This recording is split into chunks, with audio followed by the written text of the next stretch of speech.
পৃথিবীটা দিন দিন ছোট হয়ে যাচ্ছে। আসলে পৃথিবীটা ঠিক বলা যাবে না, ছোট হয়ে যাচ্ছে মানুষের মন, মানসিকতা, নৈতিকতা। আমরা এখন আনন্দ খুঁজে পাই অন্যকে অপমান করার মাঝে, কারো দুর্বলতা তুলে ধরে সে দুর্বলতায় আঘাত করার মাঝে। আমরা এখন আর অন্যের দুঃখ, কষ্টে, আপদে, বিপদে ব্যথিত হই না, অন্যকে আঘাত করতে পছন্দ করি। সে এক নিদারুণ আঘাত, মর্মান্তিক আঘাত। আমরা কাউকে সাহায্য করতে ভালোবাসি না, আমরা শুধু বিপদে ফেলতেই ভালোবাসি। আমরা পাহাড় দেখেছি,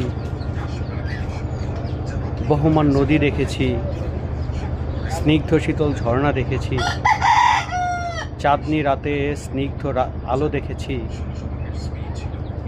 সমুদ্র দেখেছি, সাগর দেখেছি। দেখেছি তাদের বিশালতা, তাদের মহানতা। কিন্তু আমরা কি কিছু শিখতে পেরেছি? পারিনি।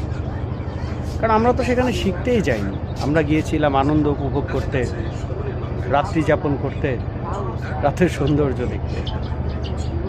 তাই তো আমাদের এই করুণ পরিণতি।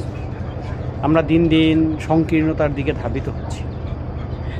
এই কথাগুলোকে যদি আমি কবিতা বলি, তাহলে আমি এর নাম দিতে পারি সংকীর্ণতা।